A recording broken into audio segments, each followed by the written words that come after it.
That's the sound of a big deal. At Wayfair, that sound happens a lot. Dream sofa for half the price?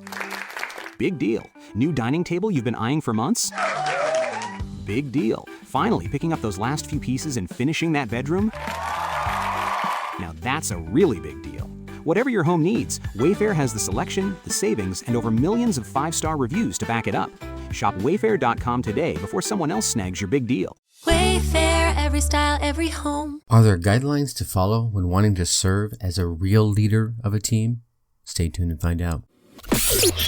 Welcome. Okay, here's the question. You serious? How are we dark horses? You know, the ones everyone is betting against, the ones they don't expect to win, place, or even show on the track, and they'll even laugh on us when we talk about trying. How do we show the world our greatness and triumph? Come on. Well, that's the question, and this podcast will give you the answers. Let's go. This is The Dark Horse Entrepreneur. My name is Tracy Brinkman. And push it out. Hello, my Dark Horse friends and family. Welcome back to your daily dose of Lead to Serve and Serve to Lead learning. I'm your Dark Horse host, Tracy Brinkman. And you? Well, that's infinitely more important. You are a driven entrepreneur or one in the making. But either way, you're here because you're ready to start, restart, kickstart, or just start leveling up with some great marketing, personal, or business tips and results in order to build that beautiful business of yours into the empire it absolutely deserves to be. That's why I'm here hitting you with another daily success episode on the Dark Horse Entrepreneur as we dive deep into success with actionable advice, tips, and steps designed to help you level up your game. Because as we already know, when it comes to success, there are no shortcuts except for taking those little steps towards your goal every single day. Phew, and sometimes it's about leading others to take those little steps towards the goal every single day. You know, there are all kinds of leaders out there. There are good ones, there are bad ones, amazing ones, inspirational ones, dictatorial ones, and ones where you're left wondering, dude, why are you even leading this team? And I think all of them, okay, well, most of them, all of them have their time and place, except for maybe the bad ones and the dictatorial ones. But even the dictatorial ones may have a time and a place if you think from a military aspect. But you get what I'm saying here. They have a place where their style worked for a minute at least, right? But I guess the question for me becomes, what about the team they're leading? You see, for me, being a leader is not just about serving as a leader, but it's about leading as a servant, right? I mean, if you're not serving the team as much as they are grinding away for you and the organization that you're helping lead the team for, then you're just kind of a figurehead, aren't you? I don't know, just a thought. So when it comes to starting, restarting, or kickstarting your team, I think you're going to have to do a few things, 4 things here, and I want to share those with you. First, obviously, is to find the best people possible. Now, this isn't always about going out and hiring the new guru to be on your team. But sometimes it's about looking within the team you already have, or looking within your circle or sphere of influence, or the organization that you're already a part of, be it yours or someone else's, and see if there's someone in there that has what you're looking for. Right? And when I mean has what you're looking for, it might not be an exact skill set. It might be the drive, the motivation, the personality, the perseverance, that stick-to-itiveness, because it's really hard to teach those things, right? Those things are part of who they are from what they have gone through and who they've become. Now you can teach them the skill set that you need them to be a part of the team. And then the stuff that you can't teach, it's already there. So go out there and look amongst your team. Elevate teammates within the organization or within the team. And that's another way, I guess you could say, of rewarding loyalty, right? They're here. They're there. They're sticking around. They've been helping you grind it out to build something special.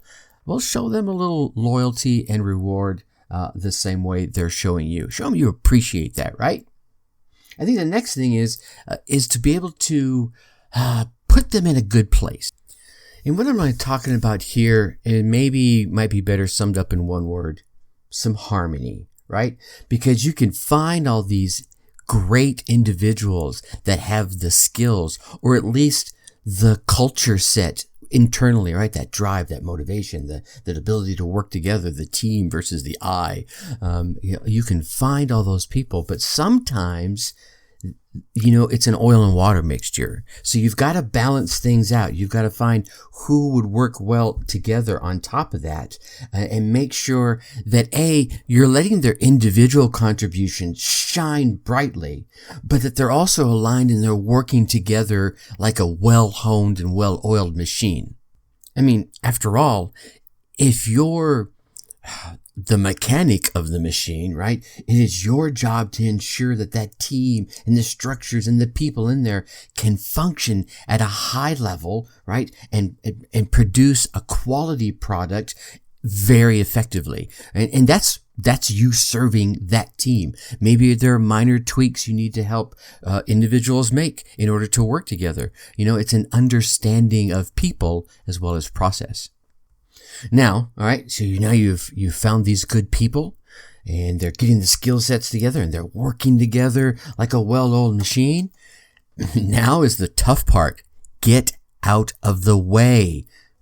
I think one of the bad things that many leaders do is they're helicopter leaders. We've heard about the phrase helicopter parent, right? Where you're like, you're hovering around your child. Well, there are leaders that do the same thing. They're all like, over your shoulder. Oh, hey, why don't you do it this way? You're right. And they're trying to direct, individual, micromanage is the phrase you hear a lot. Sometimes you just need to be able to get out of the way, show them that respect.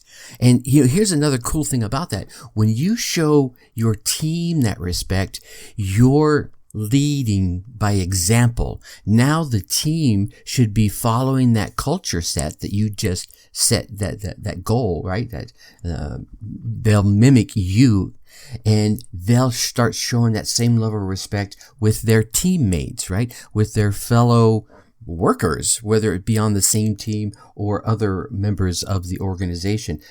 And I think that will foster a much better environment, because when you step back like that, you give them the space and the creativity to create something together rather than fighting amongst themselves about the process. Because if you're hovering over them, you may be causing some angst. And guess where they're going to take that angst out on? Probably not you, because you're the leader, right? You're the boss. So they're going to take it out on each other. So if you step back, give them the space, get out of their way to do what you've enabled and empowered them to do, they'll probably start working together to create something even better than you anticipated versus just fighting over the process.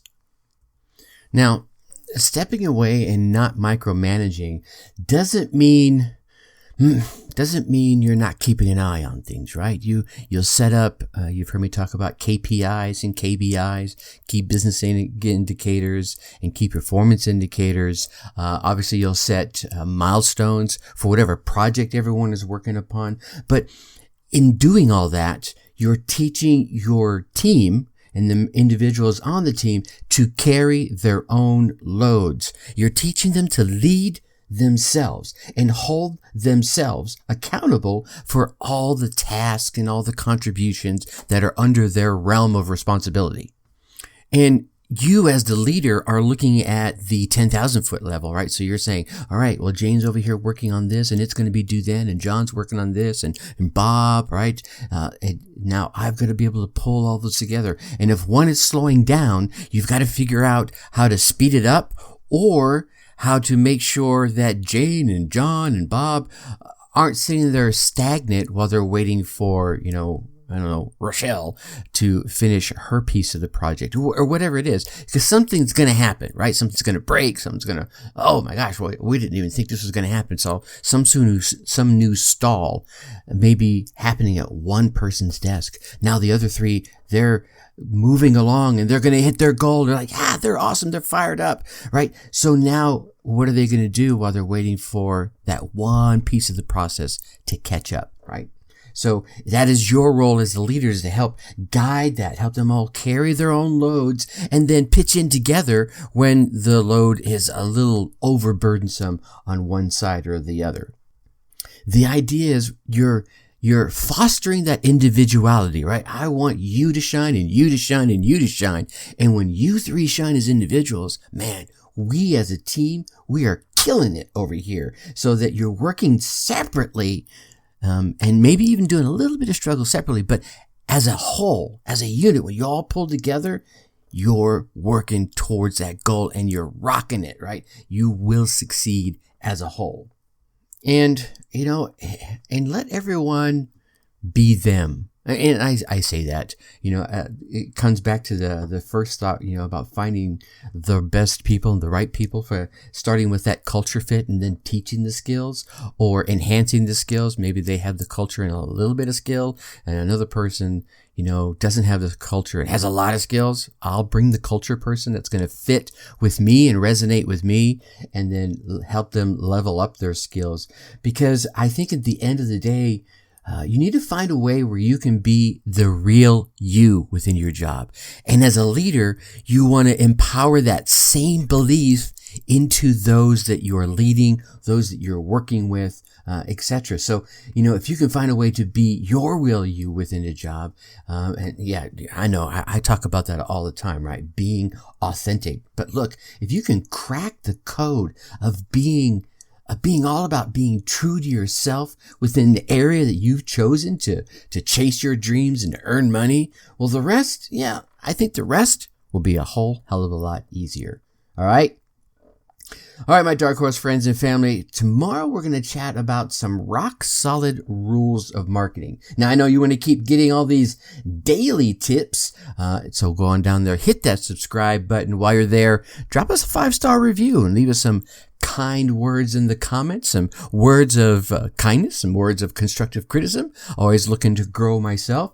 Is there thoughts that you'd like to hear more about? Let me know. I'd be happy to share that with you. You can do that in the comments, or you can come on over and join us on the Facebook group. Go to facebook.com, go to that search bar up there, type in Dark Horse Tribe, and we'll be right there at the top. Come on in. If for some reason you find that's not working for you, go to your favorite web browser, type in darkhorseschooling.com /Dark Horse Tribe, all one word. Press enter. You should see us, and that will take you straight to the group, and we'll look forward to seeing you inside there and answering questions and just chatting about everything entrepreneurship and personal development. All right, you get out there, you run your race, you get your results, and let me hear about them. Until tomorrow, think successfully and take action.